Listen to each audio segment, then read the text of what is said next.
apabila kita diajar dengan satu ajaran agama yang bersifat entertainment. Entertainment kita diajar, bukan ubudiyah.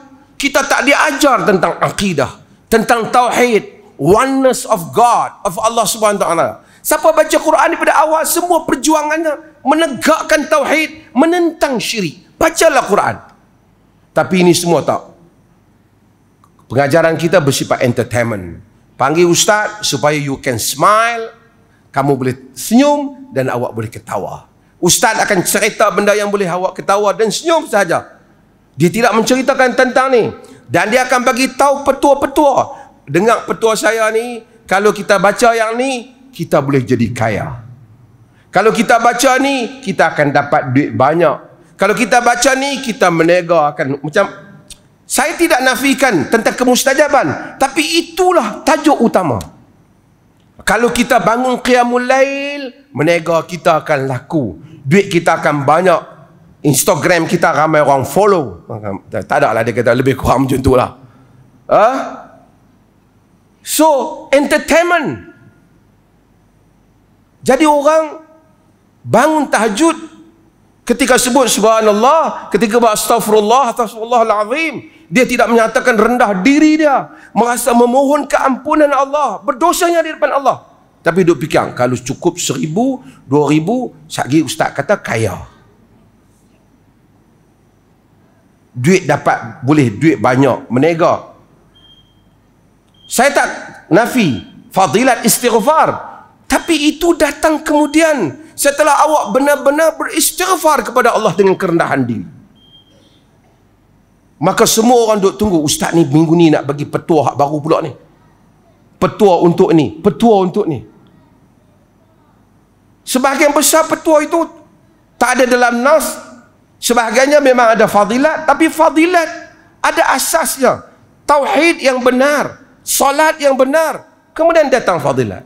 Sebab itu apabila ada orang ajak pergi kubur, orang dah tak ingat lagi cerita bagaimana tauhid. Pasal apa dia pun nak pergi kubur padahal dia boleh berdoa kepada Allah? Pasal dia rasa mungkin pergi kat kubur cepat sikit kot nak dapat apa yang kita nak minta. Ini agama yang telah bertukar menjadi entertainment. Orang di Kuala Lumpur, orang-orang di bandar besar khususnya, agama, saya tak kata semua yang tak terlibat dengan kecil hati, buat aktiviti agama bagus. Rumah besar orang kaya panggil ustaz ceramah dalam rumah dia.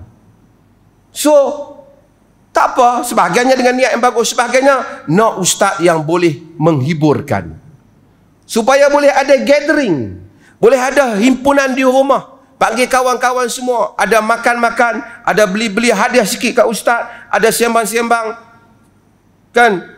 Dan ustaz cerita benda-benda yang kita boleh happy-happy. Ustaz boleh bagi tahu petua-petua untuk dia ni, bagi suami dengar cakap, yang ni bagi agama jadi macam satu jampi mentera. Saya bukan tak kata, saya tidak nafi tentang bacaan-bacaan yang Nabi sebut, tapi bacaan itu asas yang akidah. Seorang-orang agama pergi dalam tu Piramli tu, nya insing mata kaji terbuka, apa makna dia aku tak tahu. Baca istighfar, baca macam ni, I no need to know to understand the meaning of this supplication atau doa. Aku tak perlu faham apa doa ni, tapi yang aku perlu faham, aku boleh tahu ustaz kata baca yang ni 40 kali, besok dapat yang ni. Maka hilang makna ubudiyah agama. Hilang makna iyyaka na'budu wa iyyaka nasta'in. Dia hanya ambil nasta'in. Dia tidak memasakkan makna ubudiyah itu. Beribadah dalam arti kata humbleness, merendahkan diri kepada Allah Jalla wa'ala. Apabila kena ujian, dia hilang. Dia hilang. Kenapa saya semayang tapi masih kena ujian? Kenapa saya duk zikir banyak tapi masih saya menega tak naik? Dia lupa Nabi Yusuf dibuang, tanpa salah dibuang oleh saudaranya di dalam telaga. Dijual sebagai hamba di Mesir. Sehinggalah akhirnya Allah menaikkan dia sebagai pemerintah. Dia lupa Nabi Yusuf dan segala yang dia dapat. Tawaffani muslimah wa alhiqni bis salihin. Matikan aku sebagai orang muslim, masukkan aku di kalangan orang saleh. Agama menjadi bentuk materialistik. Ibadah dengan Tuhan itu betul kita memohon pada Allah, tapi hubungan dengan Tuhan itu, God, I worship you and you should give me this and that. Tuhan, aku sembahmu, engkau kena bagi ini dan itu.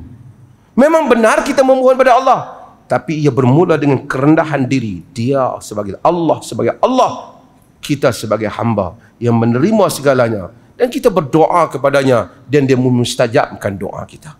Bukan kerana aku datang sebagai orang semayang tak apa tak, Assalamualaikum Ustaz. Oi, tak lama tak pernah jumpa. Duduk mana? Duduk dalam Korea kita. Boleh tak bagi tahu saya semayang hajat ke bacaan apa nak bagi berniaga saya naik? Maghrib tak semayang, apa tak semayang, bubuh kat tindak tu ayat 1000 dinar supaya berniaga jadi laku. Macam itulah sebahagian orang. This is not the purpose of ubudiyah. Ini bukan makna ubudiyah yang sebenar.